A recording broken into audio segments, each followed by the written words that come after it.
Welcome to the programme. It's almost a year since Donald Trump defeated Kamala Harris in the US presidential election. After a prolonged silence, Harris has now stepped back onto the political stage with a memoir about the campaign called 107 Days, and at times candid behind-the-scenes account of the truncated race she ran against Trump. While the turbulence of the current White House continues, Democrats are struggling to identify new leadership and confront the party's internal crisis over falling support amongst its traditional voters in America's vast working class. Into this moment drops Kamala Harris's book tour, filling halls across America with enthusiastic supporters, an obvious precursor to a decision to run again. The former Vice President granted a single Australian interview to 7:30 in London. We'll bring you that interview in a moment. First, a recap on the highs and lows of Harris's campaign story. I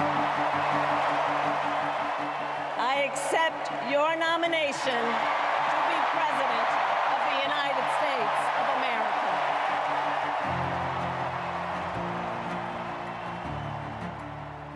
Presidential contenders usually have 12 to 18 months to gear up for the election, honing their performance in primaries, then over a long campaign.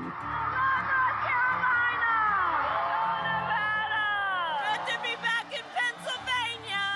Kamala Harris had just 107 days.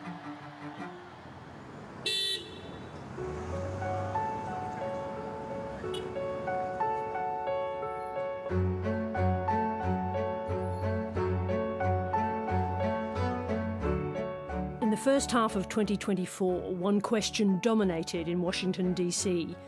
Could a declining Joe Biden really complete another four-year term? And more urgently, could he defeat a resurgent Donald Trump? Well, let me say this as clearly as I can. I'm staying in the race. Leading up to the first debate with Trump, Biden's campaign team knew his electoral position was grim. The debate had to provide a crucial reset. Eligible for what I've been able to do with the the COVID. With dealing with everything we have to do with. Look, if we finally beat Medicare. This was a very bad night for Joe Biden. He's not equipped to be president. I've been talking to a lot of leaders in the Democratic Party. There's a full-on panic about this performance. Some within your own party are wondering if President Biden should even step aside. What do you say to that? 4 weeks later, with the Democratic Party plunged into chaos, Biden was forced to stand down. Kamala Harris, our next president of the United States. The recriminations over Biden's decision to hold on as long as he did will continue amongst Democrats for years to come. But in the moment, the reality was a poisoned chalice for Kamala Harris. Good evening, Philadelphia! Hitched to a deeply unpopular president, tough economic conditions, and a crisis at the border. 72% of Americans believed the country was on the wrong track. Once and for all, we're going to end the reign of a failed and corrupt political establishment. And of course, as an opponent, she faced Donald Trump.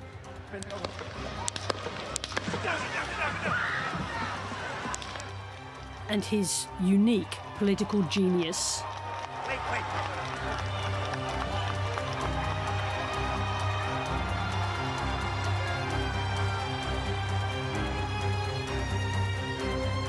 In 107 days, Harris created excitement amongst some.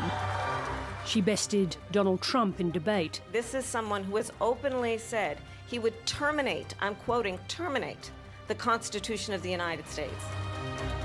But she struggled to define herself separately to the administration. Would you have done something differently than President Biden during the past 4 years? There is not a thing that comes to mind. By the end of November, as Kamala Harris prepared for her final speech, she had improved the Democrats' chances.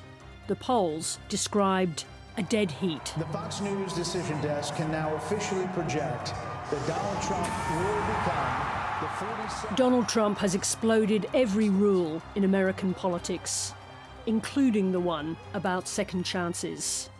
Does his opponent, Kamala Harris, deserve to be offered one too? While I concede this election, I do not concede the fight that fueled this campaign.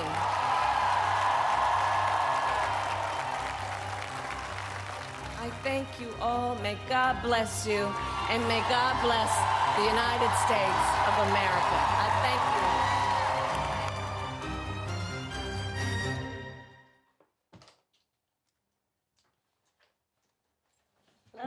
Hello. Nice to meet you again. Nice to meet you again. Thank you. Please take a seat. Okay. Hi, everyone. great to have Hello. you. Hello. How's it going? Good. On 4 hours sleep, I'm fine. This trip is, it just takes a day. Of the many thoughts that you have contemplating what this was, the sort of... Yeah, well, and what it is, which is, I don't know, that's where the conflicted thoughts probably kick in, which is, it's just, that's what keeps me up at night is what is. Mm-hmm. Mm-hmm. It truly keeps me up at night.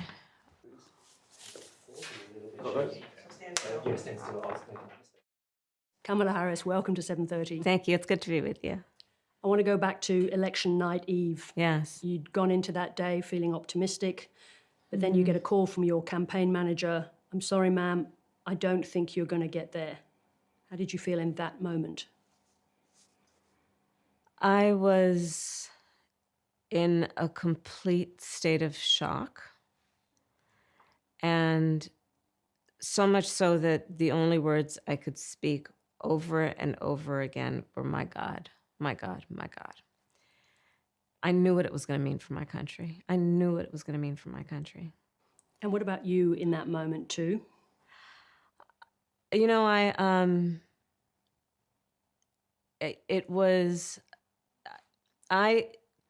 have not felt an emotion similar to how that felt, except for maybe a heavier degree, but similar to when my mother died. I felt a level of grief for my country. I knew what was going to happen. I knew what was going to happen. And that's how I felt. It was very painful. It wasn't, it wasn't about winning or losing. It was an altogether other thing that was about what will happen. You say it's not about losing, but losing is awful. Losing what is what I would propose. One can lose something, and that can be frustrating. This was about my country and the people. I knew he meant what he said about weaponizing the Department of Justice against his political enemies. I knew what he meant around what it would be in terms of how he felt about January 6th and whether he believed in even the efficacy of that election. Mm-hmm. And what he would do around releasing the January 6ers. I knew what he would do around treating these agencies as though they were an extension of his corporation for his personal benefit. I knew what he would do about interactions with foreign heads of state that would be about flattery and favor. I knew that these things would happen. I knew he would give tax cuts immediately to the richest people, and meanwhile has no sense of appreciation for the policies we've created around affordable health care for working people. Then how consequential was it for America, for American democracy, that President Biden made the decision to run for a second term? I think that there was an impact. And I write in the book in many different ways, we needed more time. And had we more time, perhaps the outcome would have been different. And that is a fact. I think it's an undeniable fact. You say in the book that it was reckless for you not to intervene on that decision to run again, given the stakes. How could you leave the decision to Joe Biden and Jill Biden? As I write, and this book really is about it's candid. I offer a lot of candor around what I did and what I believe I could have done and should have done differently, and what was at play overall. And so as I write, I reflect on not talking him out of running and why I didn't. And I ask myself, was it grace or was it recklessness on my part? And I think it was reckless. You were one of the people in the room. And there were many, obviously, who were in this category. Of course, we understand that. And I say, but I go on to say that part of the reason I didn't is I don't believe in having a conversation for the sake of getting something off my chest. Sure.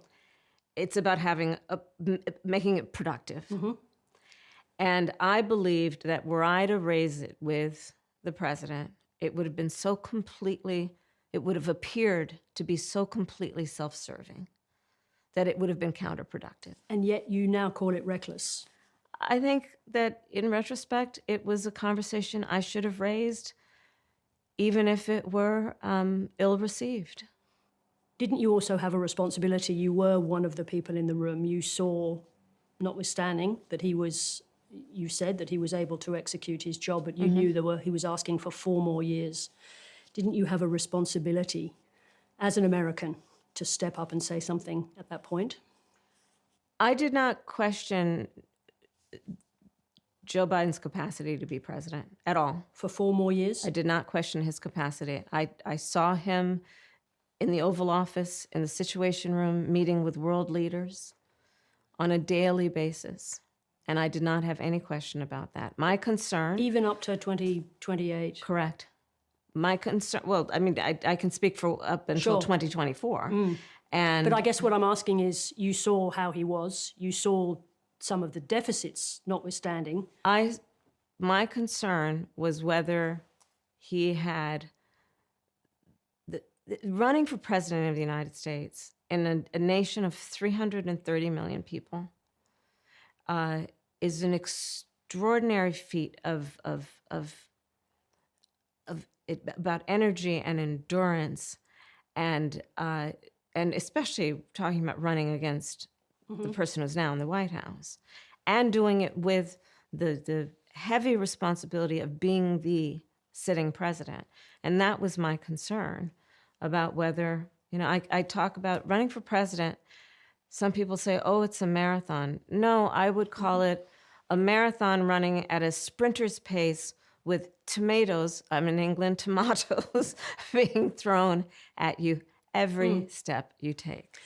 But wasn't Joe Biden, then, to put it on him, wasn't his refusal to recognize his own frailties the reason that you faced a nearly impossible task? I ran against Donald Trump for president, and Donald Trump ran on a platform that was, in large part, I believe, misrepresenting his intentions to the American people. I do believe that there are a fair number of people that voted for Donald Trump who believed him when he told them that his first priority on day one is going to be to bring down prices, and he didn't. And you combine that misrepresentation of intention with also what was at play in terms of massive amounts of mis and disinformation. Now, forgive me. And a truncated calendar in terms of the clock. I want to interrupt you because that is a world-class pivot, but it is not the question that I asked you, which is about Joe Biden's failure to recognize his own frailties and what that did to you. The question is about Joe Biden. Are you still reluctant to criticize the former president? In what regard, please? Well, just in terms of that question. So you went on... What exactly would you like to ask? Be more specific, if you don't mind. Was it Joe Biden's decision, his failure to recognize his own frailties in that position, that put you in the position that made it almost impossible to win that race? He was not frail as president of the United States. But he had frailties. We all saw the debate. I do believe that Joe Biden had the capacity to be president of the United States, and I have never doubted that he had the capacity to be president of the United States.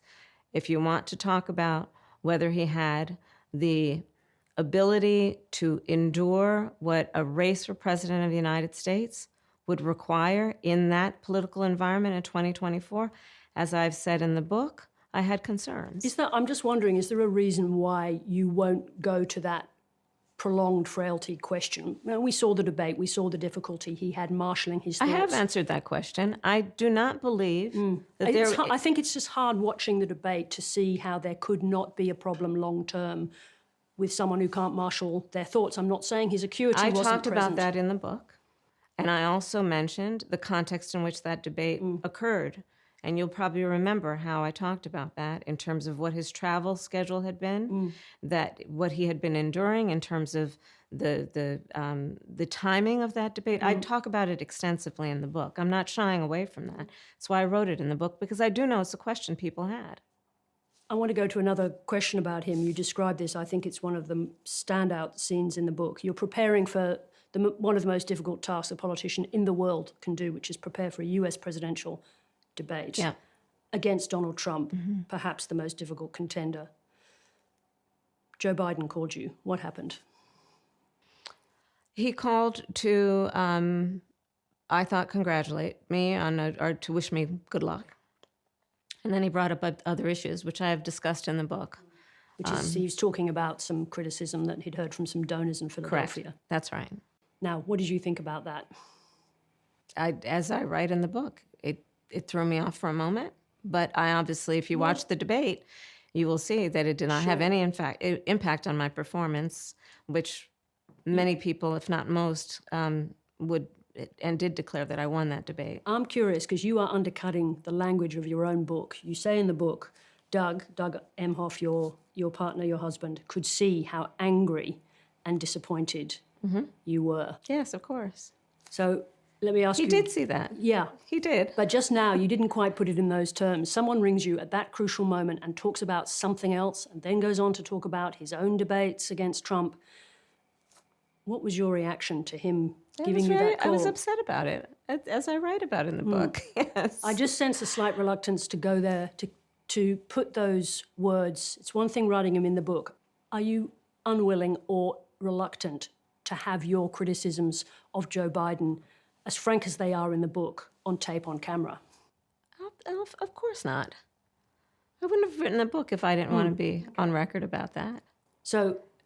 That's a curious question. Well, no, I just thought I could detect a difference between what the strength of the language, the clarity, you saying hurt and disappointed. Well, here's the thing. I wrote a book that, the book is not about Joe Biden. So a lot of your questions have been about Joe Biden, and I would really like to talk about the book in full. I'm happy to directly answer any question you ask. Yeah. But the book is not about Joe Biden. No. Clearly a crucial issue. We all, not only, as you say, is it crucial because it left you with 107 days instead of a full-blown campaign period, but of course the whole world watched that presidency, saw what happened. It, of course, and the whole world watched Donald Trump, and watched Donald Trump as he campaigned, and certainly as he has now conducted himself in the White House. And there's so much about the book, and the reason I wrote it, to one, give a certain sense of closure about what happened in those 107 days. Another reason I wrote the book is that history will write about those 107 days as a part of American history. And I was intent on making sure my voice was present in the way that an unprecedented election, where you had a sitting president running for re-election 3.5 months before the election, decided not to run. The sitting vice president took up the mantle against a former president of the United States who had been running for 10 years with 107 days to go. Does it make you angry that former President Biden still says he would have won? I am focused on the present. Well, let me ask you about that, because you've referred to the state of America now. We can see it. America is undergoing what looks like, from the outside at least, an authoritarian revolution. So, to come back to the book, what does it offer in a practical sense at the moment, or in this moment? What does it offer us? Well, there are many things. First of all, I think it's important when the rest of the world looks at the 107 days and the outcome of that election, one, to be reminded, 1/3 of the electorate voted for the current president. 1/3 voted for me, and 1/3 did not vote. 2/3 of the American people did not vote for the person who's in the White House or that agenda. And it's very important when the rest of the world is trying to, and it is head scratching to some extent, what's going on in America, what's going on with the American people, to keep that in mind. It's important, as I write in the book, to keep in mind it was the closest presidential election in the 21st century in America. So if there is an assumption that the majority of the people of the country itself, putting aside the electorate, have, or as their priority, what you are seeing come out of the White House, I would suggest to you and to all our allies around the world that the American people still retain and deeply have a sense of our importance to the rest of the world, a commitment to our Constitution, the Constitution of the United States, and to the values and principles that we have projected, imperfect though we may be, but as those values and principles that we hold dear. And so in writing the book, it is also about reminding us of those moments when tens of thousands of people came out saying that they care about, whether it be domestic issues like affordable childcare and paid family leave, or international issues like where we stand in terms of Ukraine and Russia. Let me ask you a question about foreign affairs, actually, obviously an area that you have deep, long experience in, including in the Senate. Yes. So Trump has been successful, at least, in stopping the full-scale war in the Middle East and bringing the hostages home. It's not exactly what you or anyone predicted would happen. If that peace does turn out to be durable, is there any reason he shouldn't get that Nobel Peace Prize that he craves so much? First of all, I give credit where credit is due. I applaud that the hostages are out. I applaud that there is a ceasefire.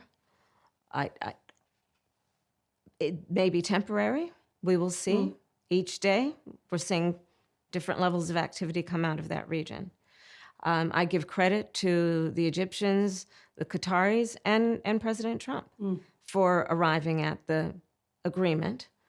But there is still more work to be done. You've not heard a lot being spoken in the days since that agreement and the ceasefire about the day after. I don't want to about the importance of, if there's going to be any enduring peace, if there is ensuring, but if enduring peace, and you can define enduring by weeks, months, or years around what is happening in Gaza in terms of everything from security to governance to rebuilding. So we have there are a lot of elements to this that I think have yet to play out to determine who would be worthy of what kind of prize at the end of it all. I want to come back to the book and the purpose of the book. You've written a memoir of the campaign. I've heard you say many times, you say you're on a listening tour. So what are you hoping to hear about yourself in that listening tour? I know what you're listening to from, you've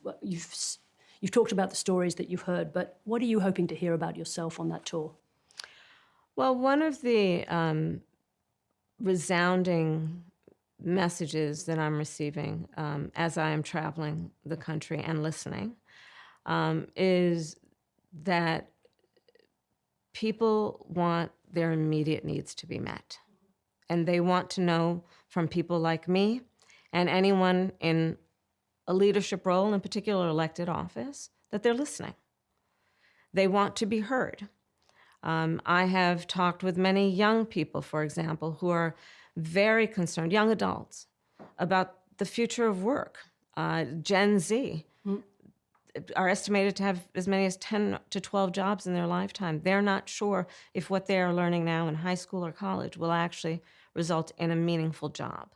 I'm talking with parents who are concerned about mental health and the impact of social media on their children, and they want to be heard. They want a government and leaders to be responsive to their everyday needs and focus on those issues. What about, and to what end, I mean, are you preparing to take a leadership role against Donald Trump in the moment, is the first question.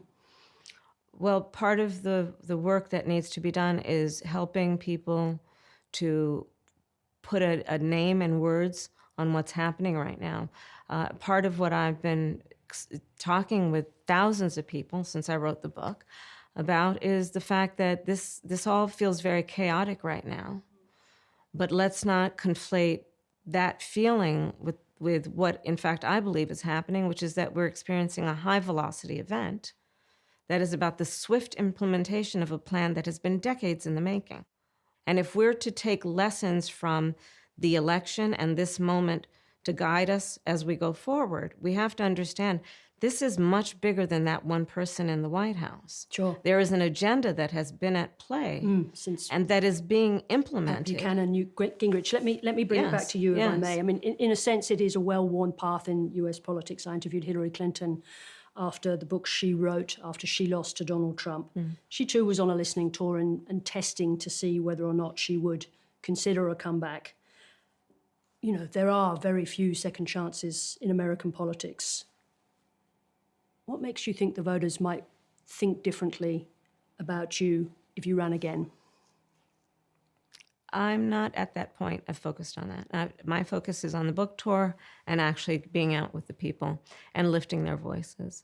But I guess if you think about the argument that the book makes back to the 107 days, you know, it boils down to Joe Biden's decision to hold on, to put you in the position where you only had 107 days.